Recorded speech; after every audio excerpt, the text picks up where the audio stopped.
Well, look who's back. Back again. It's you, and it's also me, of course. I'm ever so glad you could join me back here today in the dark forest in our medieval village, where we have been working hard at creating our business, where we've been toiling away tirelessly at improving the quality of our business. First things first, today we are going to be beginning with a little bit of research into the musical arts. The first thing we're researching is a harp, the perfect instrument for a bard within our inn. While Clara is working hard at this extensive research, we're also going to be beginning on a bit of another construction project. We're actually going to be creating our very first vehicle, a simple ox cart that will actually allow us to haul goods back and forth between settlements quite easily if and when we feel like doing a little bit of trading, or if we were to need to go out on some type of rescue mission, or really anything anywhere but here. Since we primarily expect this ox cart to be used as a trade vehicle though, we are also going to be creating a bit of a canopy here for something of a trade depot, I suppose you could say, something of a stockyard. I'm not exactly sure as to what we should go for in terms of a, well, terminology for it, but as you can see, we are going to be keeping many resources here. That way, hauling them onto our cart to prepare them for travel is going to be much faster and much easier. With that, our research into the harp was finally completed. With that under our belt, we were now going to begin on some protective clothing. This is the stepping stone for building many different types of armors. But without further ado, let's get this harp rockin' and rollin', baby. We are going to be putting it right in here, not too far away from our hearth, in the center of the inn. That way everyone can hear its beautiful tune. I had also thought that it might complement the sound of the harp quite well if we also had some rawhide drums for folks to play on as well alongside it. To celebrate and also to test out our new musical instruments, we threw a grand party. And it would seem that everyone was having an absolutely spectacular time, as you can see. They would end up partying into the wee hours of the night, but honestly, who could blame them? With winter here, everything was so snowy and frozen, there was hardly anything to do, really. Although deep in the forest, we would end up spotting a couple of dire boars. They're like a normal boar, only gigantic and much more dangerous. We would actually end up taming one of them. This mighty tough beast was an impressive specimen and a beautiful mount. Of course, though, this large tusked fella would end up needing a name, and we would end up settling on the name of Pumbaa. It seemed quite fitting for our new coarse-haired companion. But not only Pumbaa, we would also end up naming our breeding pair of boars that we have within our pen, with their new names being Bull and Toro. But of course, these wonderful name suggestions were not of my own thinking. These were suggested by our good friend Sir Ignacio, who had also suggested that we end up creating a free company of pikemen to defend our business, which I think is an absolutely splendid idea. And that is exactly why we are going to begin researching different types of polearms. Now first, we're going to be starting out with the more basic ones, like some militia spears here, which I think is a good start for our free company. And while this research project is ongoing, we are going to take on yet another construction endeavor just right next to our stockyard, if that's what we're going to call it, I suppose. We are actually going to be building ourselves something of a general store where we plan on selling some general merchandise, such as maybe some raw resources and materials, as well as perhaps some tools. The hope is that this will also help us bring in a decent little bit of money at the very least. And this idea was also suggested by our good friend Golden Griffin 4715, who also has a pretty great name suggestion for Tadashi. From henceforth, Tadashi will now be known as Gyarados. Now, I believe, Golden Griffin, you did say that he should be known as Sir, but since he is currently only the leader of the free company and not actually a proper noble knight, I think we'll hold out on that title for now. And it was actually during this time that Rin had proposed to Nal, and she had agreed. The two of them are now engaged. Ah, yes, the owners of a successful, thriving, and expanding business, and now they're making great strides in their personal life. Very proud of you two. Clara was so tinkled pink about the news of her two friends getting married that she actually decided to make now a special dress for the wedding, when it comes, that is. I know what you're thinking, well, this dress is hardly special. What's so special about it? Well, let me tell you, this dress is actually made of dare leather, the same mystical creature that we had killed last episode, so that would make this dress quite legendary, I would think, and also very sentimental to not only Rin and Now, but also to everyone who participated in the hunt. But then it would seem that love is in the air, as Chef decided to flirt with Clara herself, and maybe overtaken by all the wedding news, she actually agreed to become his lover as well. Not only was this great for them, but it was great for our pockets, as this also meant that Chef was not going to be ending his tenancy anytime soon, most likely. We had also created a rawhide bed for Pumbaa. That way he can sleep inside the inn where it's nice and cozy warm. We also ended up completing our research into basic pole arms, and now it was finally time for us to go about creating some of our very first malicious spears. Ah, yes indeed, my friends. The days of using rusted second-hand barbarian weapons are long behind us. Our free company shall carry nothing but the finest in iron weaponry for the people and the profits. Speaking of which, I did notice that all of our cozy cottages that we've been renting out are, well, completely rented out, and thus we need to make some room for more tenants who are definitely coming in the very near future. Later into that night, we would end up beginning on these new cottages. However, we were now under attack. Damn, dirty and filthy orcs were now coming to try and slaughter us and our peoples, and to take all of our riches, to destroy all that we had built. We would rush to our gate to try and mount an ample defense, but we were outnumbered by these orcs, and their strength is unmatched. But in our time of need, our people would come to our aid, mounting their own militia to reinforce our defenses, our tenants now taking up arms to defend their home. Thankfully, as the onslaught of orcs began to approach, many of our spike traps would take care of some of them and their pack animals, but many others would arrive and begin bashing on our front gates like a drum. This feels like a pretty supple time to drop a few rocks on their heads, eh?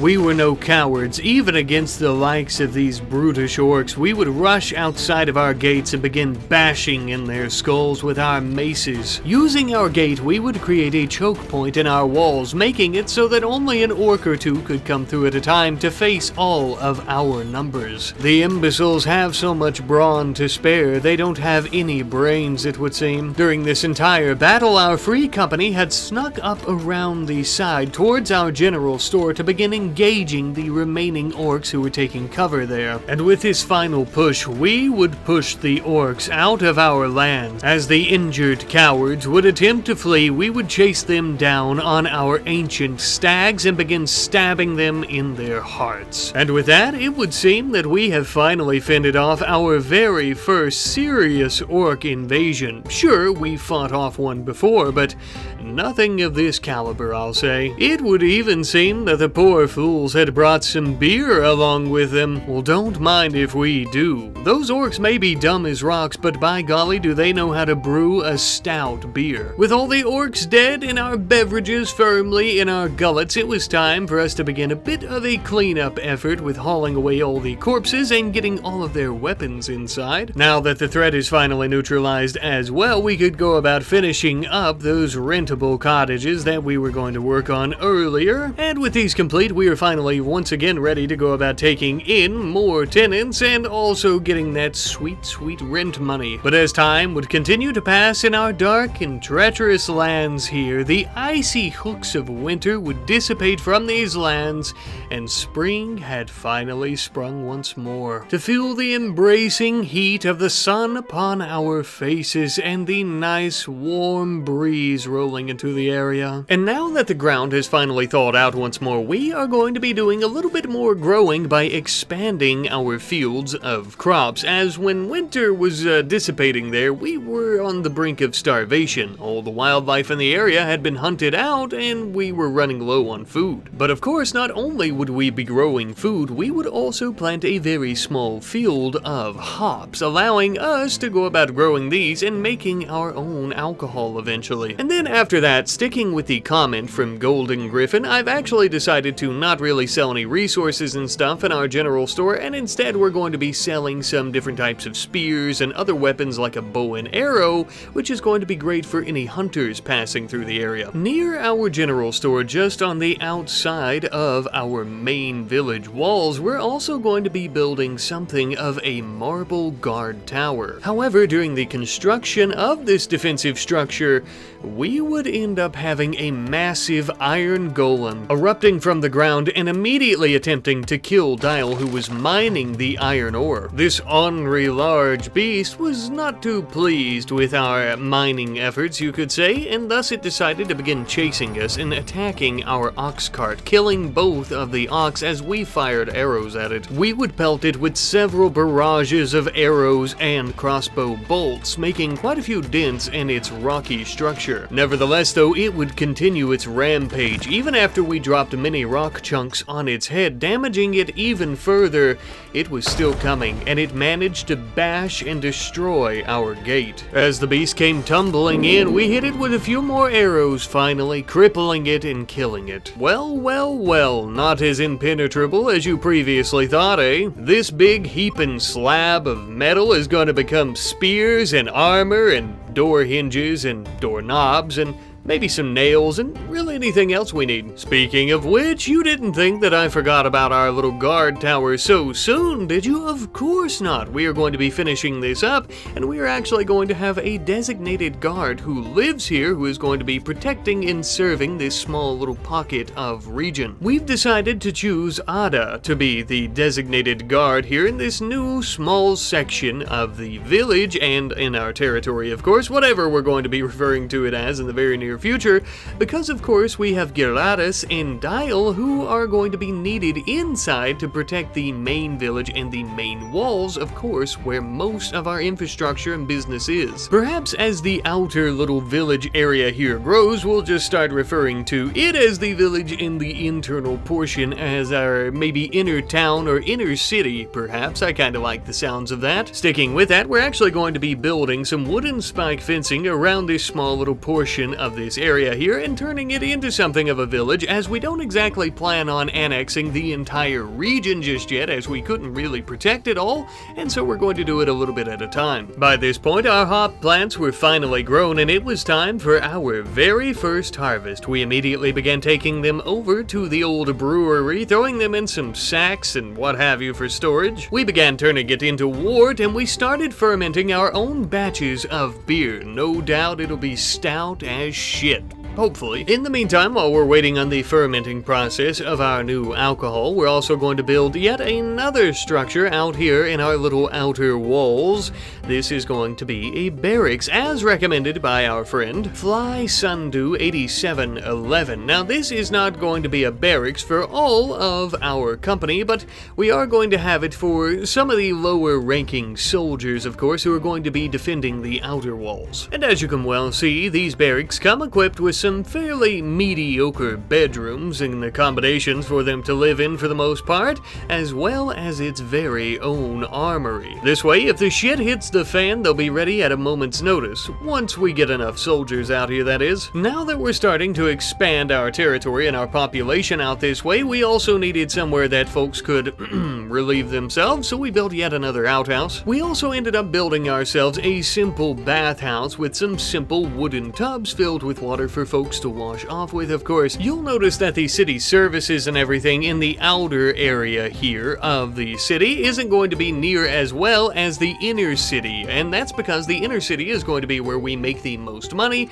and thus, of course, as to why we would take much better care of it, I feel. Speaking of money, we haven't had a trade caravan in quite some time, so it looks like we're going to need to load up the old ox cart and do a little bit of trading ourselves. Heading a bit south on the dusty trail here to our our elven allies' village, selling them some wool from our ancient stags, some linen and other items, as well as some hornet honey, which is such a delicacy in these lands, as I've mentioned before. So much so, in fact, the price was so high for it in this area that we were able to sell it off to many elven villages. It would also seem that we were in luck, as they had many things that we needed, such as silk, which we would be purchasing from them, and a scroll about the understanding of military polearms, which is going to be absolutely crucial for our research. First things first though, after returning home, we need to get all this silver and silk hauled in before it gets damp in the rain and starts to mold. Well, maybe not the silver, but you know what I mean. We would also have Clara go ahead and begin reading that scroll. That way we can start making some progress into military polearms, which is going to unlock a proper pike for us and for our company. And now this is where the silk comes in handy, as we are going to be using it to build some proper beds in our rentable rooms in the inn. These rustic beds are some of the finest and most comfortable types of furniture that we have at our disposal, and our guests are going to be the first to be able to use them. Now, if that doesn't scream quality assurance, I don't know what will. Now, of course, higher quality furniture equals higher quality rooms, and thus why we are going to be increasing our prices from 30 silver per night to 50 silver per night. And along with that, we are going to get rid of our old shabby rawhide tents, and we're going to be replacing them with some proper, more fitting linen tents that are actually going to be 20 silver per night opposed to the previous 10 silver per night. But not to worry, as those tents are still going to be used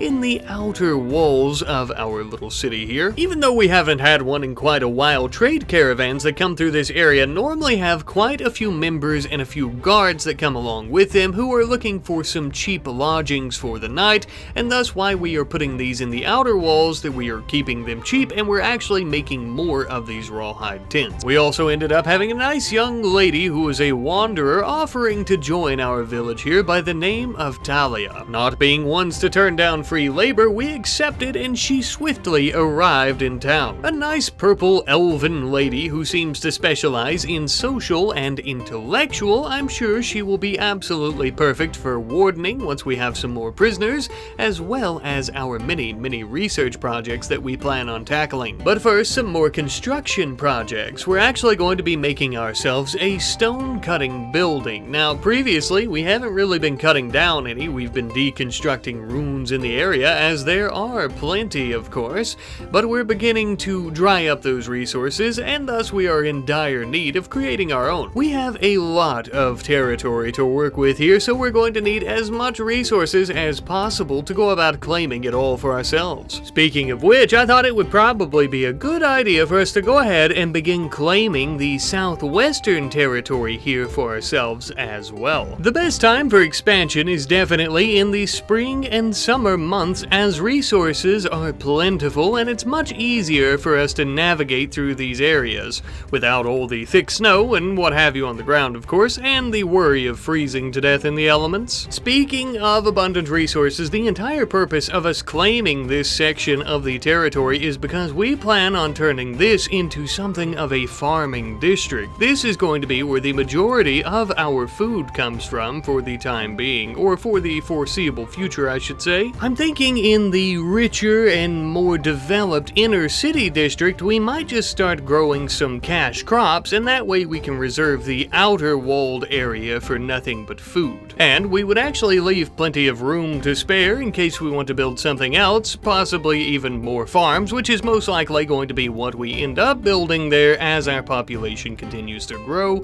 You'll also notice that we have a small little home with some sleeping quarters for our farming agricultural workers once we end up getting some. After this, we'd finally finished up our research into military polearms, and with that research under our belt, we could start working on some basic agriculture, sticking with our theme of farming, and we'll also be working our way up the old totem pole here into more advanced farming techniques and what have you as well. Speaking of population growth though, we ended up having an elven trader come into the area, but this is no normal trader, friends. This just so happens to be a slave caravan who we would end up doing some business with, only to purchase the freedom of a few of their elven slaves. Jackalope and Dankman here were completely tickled to death to be free of their shackles finally, and very excited to be part of our community. Since neither of them are particularly great at farming or anything like that, a designated skill where we would be putting them in one of the districts, we are going to let them be part of our free company of pikemen. A good thing that we did, but also a little bit too early, it would seem, as we have a very large manhunting pack of wargs who have entered the area and are looking to turn us into a meal. We wouldn't be able to handle this though, technically, even if Jackalope and Dankman had their pikes in their hands waiting, so we would all rush inside the inner city walls to hide from this threat. The only issue with that would mean that our guest would be stuck outside with the beasts, ripping and tearing our paying customers to shreds. This is why they should have sprung for the tents in the inner city. Oh well. Thankfully, the slave caravan of elves would be here still, and they would actually help us take on the wargs.